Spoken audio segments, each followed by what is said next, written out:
जय श्री कृष्णा दोस्तों, मैं एस्ट्रोलॉजर मीनाक्षी एक बार फिर से आप लोगों के सामने आ गई हूँ। नवरात्रि आ रही है जिसका हमें बेसब्री से इंतज़ार रहता है।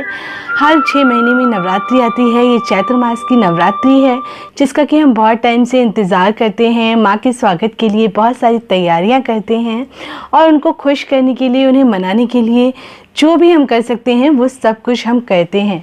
तो इस नवरात्रि माँ को मनाने के लिए और चाहते हैं आप कि आपके घर में धन ही धन आए, खूब पैसा आए, तो इन उपायों को, कुछ ऐसे छोटे छोटे उपाय हैं जो बिना किसी ज़्यादा पैसे खर्च करके आप आसानी से कर सकते हैं। तो आज आपको मैं उन उपायों के बारे में बताऊंगी और ये बताऊंगी कि नवरात्रि में ऐसा क्या करें जिससे कि आपके पास धन ही धन आ जाए। अगर आपके घर में बहुत ज़्यादा पैसे खर्च होते हैं, आपके बहुत ज़्यादा परेशान हैं आप, तो इन उपायों को करिए और देखिए किस तरह से आपके घर में इससे लक्ष्मी का वास होता है। तो ज़्यादा टाइम वेस्ट न करते हुए आपको मैं बताती हूँ कि आपको क्या करना है। वैसे तो नवरात्रि में आपको अखंड ज्योत जलानी चाहिए और बहुत सारे लोग जलाते भी हैं, लेकिन अगर आप अखंड ज्योत नहीं जला पा रहे हैं, किसी वजह से कोई प्रॉब्लम है या फिर आप अफोर्ड नहीं कर सकते या आप इतना ख्याल नहीं रख सकते, तो सुबह और शाम ये दोनों टाइम आप दिया ज़रूर जलाइए माँ भगवती को प्रसन्न करने के लिए। देसी घी का दिया अगर आप अफोर्ड नहीं कर सकते हैं, नहीं जला सकते हैं, तो आप तिल का तेल लेकर आ जाइए। तिल का तेल बहुत ही सस्ता मिल जाता है, उस तेल से ज्योत जलाइए और माँ मन में श्रद्धा होनी चाहिए, विश्वास होना चाहिए। और बाकी सब तो मैं कहती हूँ सब कुछ ही आडंबर है, आप कुछ भी मत करिए। आप माँ को दिल से याद करिए, अपनी बात बोलिए उनको, देखिए वो कैसे नहीं मानती हैं। आप उन्हें कुछ भी मत चढ़ाइए, कुछ भी मत करिए, लेकिन क्योंकि हम कर सकते हैं तो हम अपने लिए ही करते हैं, तो ज्योत तो हम एक जला ही सकते हैं। सुबह और शाम को ज्योत जलाइए, उसमें 4 लौंग ले लीजिए और वो 4 लौंग उस दिए में आप डाल दीजिए। और अगर हो सके तो मिट्टी का ले लीजिए, आटे का दिया ले लीजिए और डेली चेंज करते रहिए दिया। और अगर आप ऐसा नहीं कर सकते, पीतल में जलाना चाहते हैं, तो उस दिए को रोज़ धो करके आप जलाइए। ऐसा करने से माँ भगवती बहुत जल्दी आप पर प्रसन्न हो जाती हैं।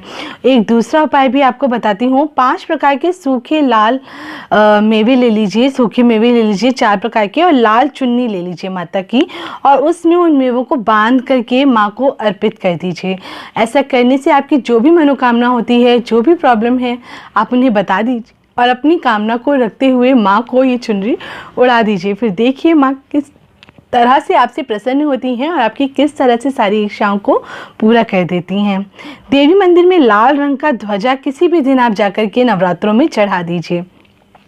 सबसे ऊपर लाल रंग का ध्वजा ले लीजिए और माता के मंदिर में जाकर के इसको चढ़वा दीजिए।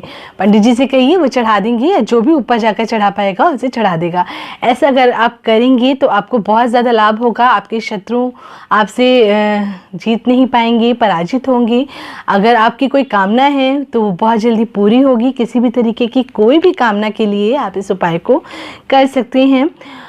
माँ को ताजे पान के पत्ते और सुपारी और थोड़े से एक सिक्का उसमें रख दीजिए। ताज़ा पान का पत्ता ले लीजिए, उसमें एक साबुत सुपारी रख दीजिए और एक सिक्का रख दीजिए।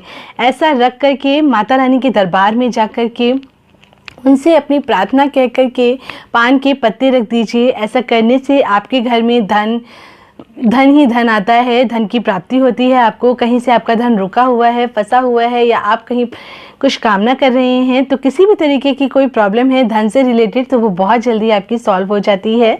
ऐसा करने से आपको बहुत सारा पैसा आप कमा सकते हैं। आपको कोई भी अपॉर्चुनिटी मिलेगी, या किसी भी तरीके की आपकी प्रॉब्लम चल रही होगी तो फाइनेंशियल क्राइसिस आपकी दूर हो जाएंगे। और एक और छोटा सा उपाय आपको बता देती हूँ। 7 इलायची ले लीजिए और 7 इलायची को लेकर के साथ में मिश्री ले लीजिए और माँ को भोग लगाइए नवरात्रों में। इसका भोग लगाने से भी आपकी जो भी परेशानी है पैसों से रिलेटेड, वो बहुत जल्दी दूर हो जाती है और बहुत जल्दी आप बहुत ही कामयाब हो जाते हैं। आपके पास बहुत सारा पैसा आने लगता है।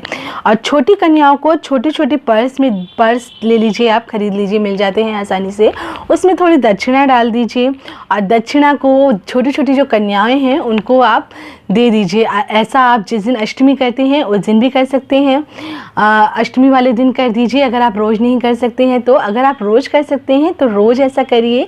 कोई कन्या आपको मिल जाती है, जितनी भी मिल जाती हैं 1 को ही दे दीजिए या 7 को दे दीजिए, 9 को दे दीजिए, जितना आप कर सकते हैं उस हिसाब से कर लीजिए। और रोज़ डेली एक कन्या को पर्स एक छोटा सा ले लीजिए और उसमें कुछ दक्षिणा डाल करके उसे उपहार में दे दीजिए। इससे कन्या खुश होगी तो कन्या खुश होगी तो माता रानी ज़रूर प्रसन्न हो जाएंगी और आप जो चाहेंगे आपको बहुत जल्दी मिल जाएगा और आपके घर में भी बरकत होने लगेगी। पैसे से रिलेटेड जो भी परेशानियां आपको हो रही हैं वो बहुत जल्दी दूर हो जाएंगी। और नवरात्र के दौरान अपने घर में आप सोना खरीदिए, चांदी खरीदिए। ऐसा खरीद के रखने से बहुत ज़्यादा शुभ होता है, आपके घर में बरकत होती है, पैसा आता है, धन की कभी कमी नहीं होती है, अपार धन की प्राप्ति होती है। तो अगर आप कर सकते हैं तो ज़रूर करिए। नवरात्र के अंतिम दिन जब आएगा तो आप ये सोना चांदी जो भी आपने मंदिर में रखा है, उसकी पूजा की है, रोज धूप बत्ती दिखाया है, उसको एक लाल कपड़े में बांध करके फिर आप अपनी तिजोरी में रख दीजिए या जहाँ पर भी आप पैसे रखते हैं। आजकल लोग कोई पर्स अगर आपने बनाया है तो आप उसमें भी डाल के रख सकते हैं या फिर जहाँ पर भी आप पैसे रखते हैं उस जगह पर इसको रख दीजिए और फिर देखिए किस तरह से आपकी धन से रिलेटेड समस्याएं दूर हो जाती हैं। ये कुछ धन से रिलेटेड उपाय मैं आपको बता रही हूँ जो कि करने से आपको बहुत बहुत ज़्यादा फ़ायदा होता है। इस नवरात्रि में ऐसा ज़रूर करिए, आपकी जो भी परेशानियाँ हैं वो बहुत जल्दी दूर हो जाएंगी। अगर आप मेरे चैनल पर नए हैं तो प्लीज़ इसको सब्सक्राइब कर दीजिए, बेल आइकॉन का बटन दबा दीजिए ताकि आपको नोटिफिकेशंस मिलते रहें और लाइक करिए, शेयर करिए ताकि और लोगों तक भी ये पहुंच सके। फिर नेक्स्ट वीडियो में आपको फिर से मिलती हूँ मैं, तब तक के लिए जय श्री कृष्णा, जय माता दी।